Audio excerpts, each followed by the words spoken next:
La promesa de tío Esteban. Esta historia me la contó mi abuela cuando yo era pequeño y se remonta a su juventud hace muchas décadas, en un pueblo olvidado de Zacatecas llamado Ojo de Luna. Era un lugar casi desierto, con casas derrumbadas y caminos de tierra que se fundían con el monte. Mi abuela visitó el pueblo una vez y decía que parecía atrapado en el tiempo, con un aire de abandono que pesaba en el pecho. La protagonista de esta historia es su tío Esteban, un hombre peculiar que, con los años, se volvió aún más extraño. Solía murmurar solo, mirando al horizonte como si dialogara con algo invisible. Una tarde nublada, durante el cumpleaños de mi abuela, Esteban, con los ojos empañados, le reveló un secreto que llevaba guardado desde niño. Cuando era pequeño, tenía una hermana menor, Luz, a quien adoraba. Una madrugada la sorprendió susurrando bajo su cama.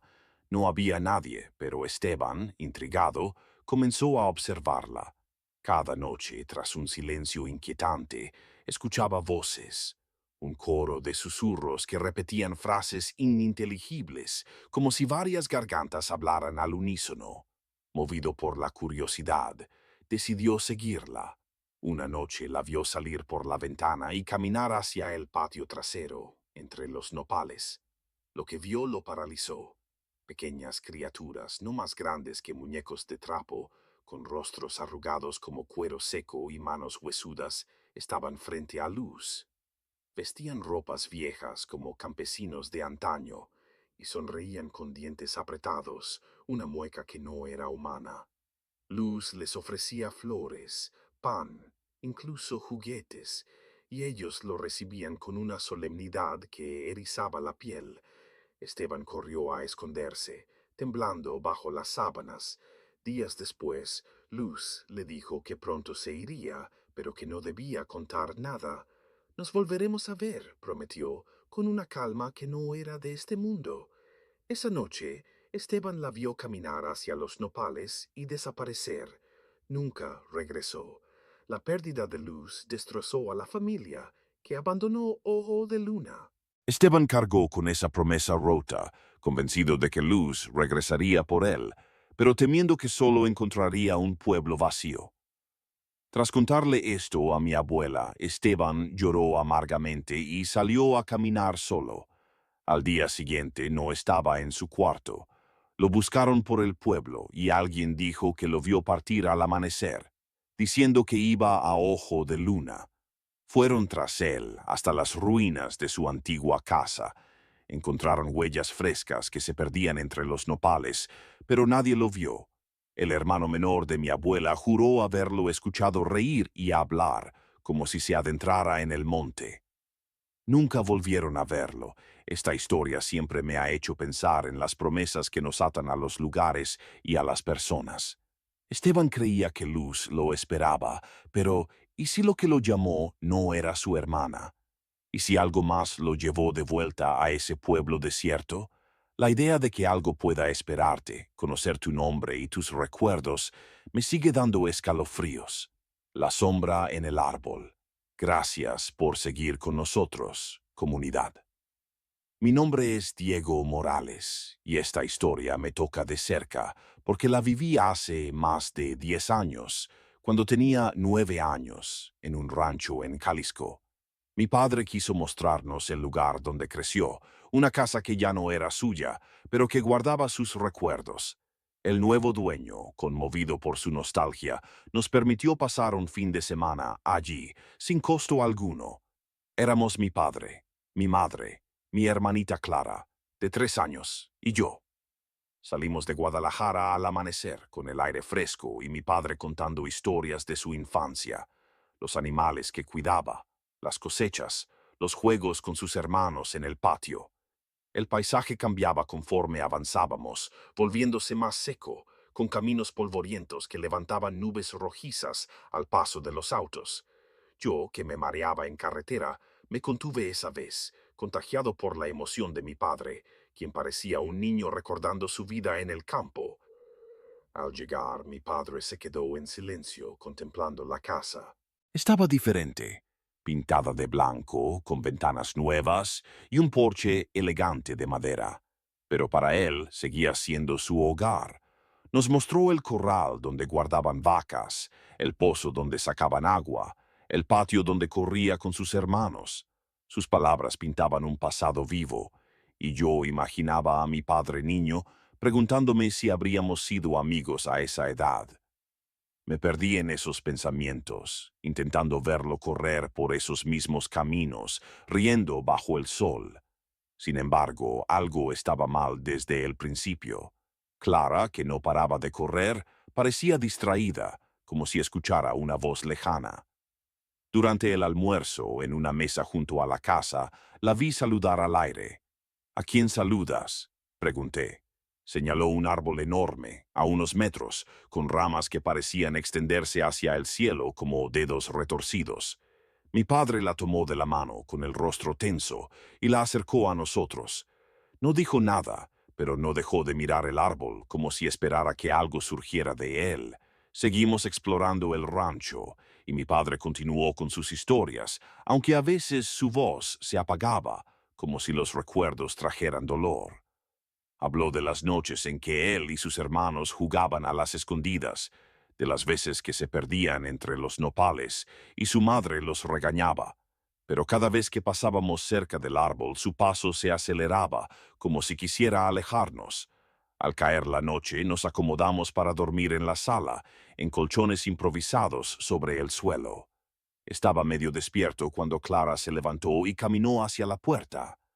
«La señora me llama», dijo, con una voz que no parecía suya. «La señora del árbol». Mi padre saltó, la cargó y anunció que nos íbamos. Mi madre protestó, diciendo que era tarde y el camino era largo, pero él estaba decidido. «Nos vamos ya», repitió con un tono que no admitía réplica. Empacamos en silencio y subimos al auto. El regreso a Guadalajara fue tenso, con las luces de los pueblos brillando a lo lejos y las sombras de los cerros acechando. Clara se durmió, y entonces mi padre habló. Contó que, de niño, él y sus hermanos veían a una mujer en ese árbol. A veces era una sombra, a veces una silueta balanceándose, susurrando sus nombres. Su abuela, mi bisabuela, les dijo que, mucho antes, los aldeanos colgaron allí a una mujer acusada de brujería. Su espíritu, decían, seguía buscando niños, llamándolos por su nombre para atraerlos al árbol. Cuando Clara saludó al árbol, mi padre sintió que la historia se repetía. Por eso nos fuimos, antes de que algo peor pasara. Nunca regresamos. Años después pasé por ese pueblo y vi el árbol, más grande, como si hubiera crecido con el tiempo, alimentado por algo que no entiendo. Clara, afortunadamente, no recuerda nada, pero yo no puedo olvidar la idea de una figura colgada, susurrando en la oscuridad, llamando a mi hermana por su nombre. ¿Qué quería de ella? ¿Por qué la eligió? La oración prohibida. Buenas noches otra vez, comunidad. Soy Lucía, y lo que voy a contar es real, sin exageraciones. Ocurrió hace 12 años, cuando tenía 13 años, en un colegio de monjas en la Ciudad de México. No diré su nombre porque aún existe, es conocido, y muchos de los involucrados siguen vivos, intentando seguir adelante. Solo diré que tiene un patio amplio con un árbol gigantesco, quizás un fresno, cuyas raíces quiebran el concreto. Al lado una banca de cemento, siempre ocupada por los populares, donde el aire es fresco y los rumores corren rápido. Desde primer grado circulaba una leyenda. Si rezabas una oración específica, al derecho y al revés, 3 veces, algo sucedía. Algunos decían que una mujer aparecía, otros que escuchabas tu nombre susurrado al oído. Había muchas versiones, pero todas coincidían en la oración. No la escribiré ni la diré. No quiero que nadie, especialmente niñas, la intente. Es peligrosa, y si la conoces, por favor, no la uses.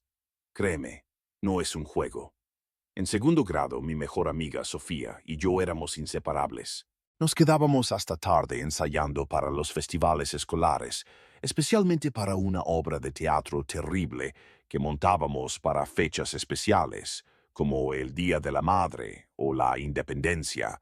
Una tarde, agotadas y riendo por las tonterías de una compañera que recitaba sus líneas como locutora, Sofía sacó una libreta. ¿Y si lo intentamos? Dijo, mostrando la oración escrita a lápiz, con marcas para leerla al revés sin equivocarse. La leí y sentí un escalofrío, como si recordara algo que debía olvidar. Era corta, como una oración católica, pero al revés sonaba blasfema, como si despertara algo que no debía ser tocado. No lo hicimos esa noche. Mi madre nos recogió y pensé que Sofía lo olvidaría, pero al día siguiente, en otro ensayo, volvió a insistir. Las monjas se fueron, dejándonos casi solos en el colegio. El sol se había puesto, pero el patio aún guardaba el calor del día. Sofía me llevó a la banca bajo el árbol. Temblaba, no solo de nervios, sino de una emoción oscura, como cuando sabes que haces algo malo, pero crees que no pasará nada. Estábamos a punto de empezar cuando dos chicas de tercero, Camila y Ana, se acercaron. ¿Qué hacen en nuestra banca?, preguntó Camila con una sonrisa burlona. Sofía escondió la libreta, pero Ana la vio. ¿Van a hacer la oración del árbol? Nosotras lo hicimos el año pasado. ¿Les da miedo? Quise irme, pero el desafío en sus ojos me detuvo.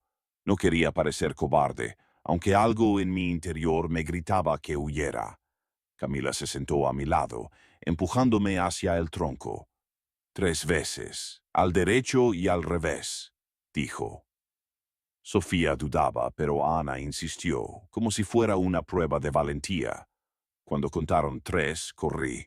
No me importó parecer débil. Sentí que, si me quedaba, algo terrible pasaría. Me escondí cerca del portón, detrás de un muro donde guardaban garrafones de agua, temblando. Desde allí vi a Sofía, Camila y Ana recitando. Sofía movía los labios a medias, como arrepintiéndose. Terminaron rápido y se levantaron, como si quisieran cerrar la escena. Sofía no me miró. Camila y Ana sí, pero no dijeron nada, solo se rieron de mi huida. Minutos después, Sofía me escribió: «Espérame en la puerta». La vi llegar pálida, con los ojos vidriosos. «No aquí», dijo. Fuimos a mi casa, pero no hablaba. Caminaba de un lado a otro, agarrándose la frente. «Escuché algo en mi cabeza», confesó al fin. Dijo que me espera en casa. Le ofrecí dormir en mi cuarto, en mi cama, mientras yo usaba un colchón inflable. Esa noche, nadie durmió bien, no por ruidos, sino por la idea de que algo la esperaba en su hogar, algo que sabía su nombre. Al día siguiente, Camila llegó al colegio con el rostro cubierto por una sudadera. Sus padres la llevaron a la oficina de la directora. En el receso los rumores volaron. Camila se encerró en su cuarto, gritando que alguien estaba con ella. Su padre rompió la puerta, pero no había nadie. Su rostro estaba lleno de rasguños profundos, como si alguien la hubiera atacado con saña, especialmente en los pómulos y el cuello. La madre juró haber escuchado otra voz, pero no encontraron a nadie. La secretaria del colegio, siempre chismosa, dijo que Camila estaría ausente una semana, que gritaba que no se hizo los rasguños sola. Ana no apareció en 2 semanas. Luego supimos que se lanzó desde el tejado de su casa de 2 pisos, no para hacerse daño, sino como si huyera de algo. Nunca regresó al colegio. No sé si la expulsaron o se mudó. Nadie supo más. Sofía cambió. Me escribía mensajes extraños. Estoy en el centro comercial con mi mamá y hay una figura de negro, como una monja, al otro lado del pasillo. No es de las hermanas del colegio. Al día siguiente, fuimos a Chapultepec y sentí que alguien caminaba detrás. Era la misma monja, a unos 40 metros. Desaparecía al mirar, pero volvía a aparecer entre los árboles. Luego, la vi en la esquina de mi calle, parada, como esperando, siempre a la misma distancia. La figura nunca se acercaba más, pero tampoco se alejaba. Era como si quisiera que Sofía la viera, pero no pudiera tocarla. El hábito era antiguo, diferente al de las monjas del colegio, con un corte que parecía de otra época, más pesado, más oscuro. Sofía temblaba al contármelo, aunque intentaba restarle importancia. Decía que tal vez era su imaginación, pero sus manos frías y su mirada perdida decían lo contrario. Terminamos la secundaria y tomamos caminos distintos. Sofía decía que la monja dejó de aparecer, pero yo sabía que quería creérselo. Una vez en preparatoria, mencioné la leyenda en una fiesta, entre risas y recuerdos de secundaria. Sofía me miró con pánico, como diciendo, «No la invoques». Sus ojos eran una súplica silenciosa, y cambié de tema, contando una anécdota sin importancia. Nadie insistió, pero sentí que al callar evité despertar algo. No volví a ver a Camila ni a Ana. En la universidad, alguien dijo que Ana estuvo internada en un psiquiátrico por un cuadro nervioso grave, pero era solo un rumor, contado con ese tono de quien no está seguro. Nadie supo más. Años después pasé por el colegio en un taxi. Me bajé en la esquina, como solía hacer, para comprar papas, y miré el patio. El árbol seguía allí, más grande, como si el tiempo lo hubiera fortalecido, como si fuera un guardián paciente de secretos antiguos. Quise entrar, advertir a las niñas que no jugaran con esa oración. No es un juego. Corrí aquella noche y no me arrepiento. Tal vez fui cobarde, pero estoy aquí. La Casa de los Susurros. Esta historia ocurrió en 1997, cuando vivía con mi madre y mi hermana mayor, Carmen, en una casa móvil en las afueras de Guadalajara. Yo tenía 12 años, estaba en secundaria, y mi cuñado, Marcos, trabajaba como guardia de seguridad. Una noche de sábado, mi madre, Carmen y yo fuimos a un evento en la iglesia, que solía terminar a las 8 o 8:30. Llegamos a casa cerca de las 9, pero Marcos no estaba dentro, como siempre. Lo encontramos afuera, pálido, mirando la casa como si hubiera visto un fantasma. «No entró solo», dijo, señalando la casa con mano temblorosa. Todas las luces estaban apagadas. Le preguntamos qué pasó, y esto nos contó. Regresé del trabajo y al entrar al porche, escuché voces dentro. Risas, cubiertos chocando, como si hubiera una fiesta. Pensé que era una broma de ustedes. Subí los escalones, saqué la llave y seguía oyendo charlas y música. Pero las luces estaban apagadas. Cuando metí la llave en la cerradura, alguien dijo «shh» y todo se detuvo. Abrí la puerta y escuché pasos corriendo hacia el fondo, como si huyeran. Corrí al patio trasero para interceptarlos, pero no había nadie. Todo estaba en silencio. Volví, entré, encendí las luces y revisé la casa. Nada estaba fuera de lugar. Nadie estaba allí. Marcos se quedó afuera, esperando. Un mes después viví algo similar. Mi madre estaba fuera, Carmen y Marcos en una cita. Acababa de salir Halo 3 y Marcos me dejó jugar en su Xbox. Estaba solo en casa, con todas las luces encendidas, excepto en su cuarto, para disfrutar del juego. Mientras jugaba sentí pasos en la casa. En una casa móvil sientes cada movimiento. Pausé el juego y dije, «Hola», silencio. Seguí jugando, pero vi una sombra bajo la puerta. Pensé que alguien había regresado, pero no hubo respuesta. De pronto escuché la puerta del refrigerador abrirse. Me levanté, abrí la puerta del cuarto y miré hacia la cocina. El refrigerador estaba cerrado, pero la luz de la cocina estaba apagada. Todas las luces del lado izquierdo de la casa lo estaban. Empecé a entrar en pánico, pensando que había un ladrón. Caminé sigilosamente a la sala, encendí el televisor a todo volumen y luego la luz de la cocina. Corrí al comedor, encendí la luz y grité, esperando asustar a alguien. Pero no había nadie. Revisé la casa, gritando, abriendo puertas. Todo estaba cerrado, sin signos de intrusos. Volví al cuarto de Marcos, cerré con llave y jugué con el volumen al máximo hasta que mi madre llegó. Supe que los padres del antiguo dueño murieron en esa casa, de vejez. La cocina y el comedor eran los lugares donde más cosas extrañas pasaban. Antes no creía en fantasmas, pero esa experiencia me hizo dudar.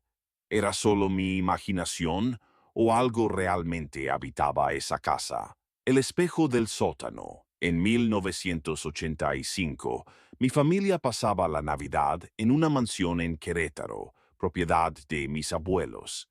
Era un lugar enorme, de 3 pisos, con un pasado como hospital colonial donde muchos murieron. Mi hermana, Elena, de 12 años, y yo, de 15, jugábamos en sus pasillos, ignorando las historias de fantasmas que los adultos contaban en voz baja. Lo que más nos intrigaba era el sótano, lleno de antigüedades cubiertas con sábanas, pero siempre cerrado. Esa Navidad, mientras mis padres estaban de compras, Elena y yo encontramos la puerta del sótano abierta. Bajamos con una linterna y descubrimos muebles antiguos cubiertos con sábanas blancas, como fantasmas silenciosos. Al fondo, un pasillo corto terminaba en una pared con un objeto cubierto. Encendí una luz y quitamos la sábana. Era un espejo antiguo, con marco tallado y vidrio agrietado. Elena se agachó para atarse un zapato y yo miré el espejo. En lugar de mi reflejo, vi a un anciano mirándome fijamente, con ojos vacíos. Grité, dejé caer la linterna y caí. Elena se levantó y miró el espejo. Su rostro se congeló, temblando. ¿Qué viste?, pregunté. No respondió, solo corrió escaleras arriba, llorando. Elena nunca fue la misma. Se volvió distante, sufría pesadillas y dibujaba a una mujer con medio rostro desfigurado. Fue diagnosticada con esquizofrenia y las medicaciones la apagaron, dejándola como una sombra de sí misma. Mis padres se divorciaron por desacuerdos sobre su tratamiento. Años después, en 2001, Elena salió de casa una noche y se arrojó frente a un camión. Encontré sus dibujos tras la muerte de mi madre en 2017. Uno mostraba a una niña frente a un espejo, con una mujer desfigurada reflejada. Lo que vio en ese espejo la marcó para siempre. La habitación del silencio. En 2005 me mudé a una residencia estudiantil en la universidad, un edificio de 3 pisos construido en los años 60, desgastado por el tiempo. Mi cuarto era sencillo, con paredes de bloques y una ventana que daba al patio. Mi compañero Javier era tímido, pasaba más tiempo en casa que en el campus. Una noche, mientras escribía en mi computadora, sentí un escalofrío. El televisor se encendió solo. Lo apagué pensando que había tocado el control, pero estaba en la cama. Días después escuché golpes en la ventana, pero no había nadie. Mi puerta se cerró sola, como si un viento la empujara. Una vez llegué y la radio estaba encendida, aunque la había apagado antes de salir. Mis libros aparecían desordenados y una gorra que había perdido reapareció sobre mi escritorio. A veces olía a un perfume fuerte, aunque ni Javier ni yo lo usábamos. Intentaba explicarlo, pero cada vez era más difícil. Una noche, mientras veíamos fútbol, el microondas se encendió solo por 5 segundos. Javier y yo nos miramos, sin hablar. Al día siguiente se fue a casa y luego cambió de universidad. Ayudé a Javier a empacar su auto y antes de irse me miró serio. No sé cómo soportas ese cuarto. ¿Sabes de qué hablo? Asentí, sin querer admitirlo. En el segundo semestre tuve un nuevo compañero, Miguel, un futbolista. Duró una semana antes de mudarse sin decir nada. Los sucesos extraños volvieron. Pasos, sombras, objetos movidos. Aprendí a ignorarlos, ayudado por el alcohol, pero una noche, tras una fiesta, desperté con agua en la cara. Un desconocido, bajo y fornido, me gritaba que había un incendio. Salí tambaleándome con el sonido de la alarma y los rociadores. En el estacionamiento lo perdí de vista. El incendio fue causado por petardos en el segundo piso. Regresé 2 semanas después y los sucesos pararon. Intenté buscar al chico que me despertó, pero no lo encontré. Meses después, un amigo, Carlos, me contó que en 1986 un estudiante murió en un incendio en esa residencia, en un cuarto del primer piso. Encontré su foto en un anuario. Era el chico que me salvó. Epílogo. Gracias por llegar hasta aquí, comunidad. Estas historias son más que relatos, son advertencias de lo que acecha en los límites de lo conocido. Si tienes una experiencia que compartir, envíala a nuestro correo o redes sociales. Sus comentarios, reseñas y apoyo nos han hecho el podcast en español más escuchado del mundo. En la descripción encontrarán enlaces para seguirnos y comprar nuestro libro. Cuiden a los suyos, y si pasan por un lugar que susurra su nombre, no se detengan. No invoquen lo que no entienden. Nos escuchamos pronto en más Relatos de la Noche.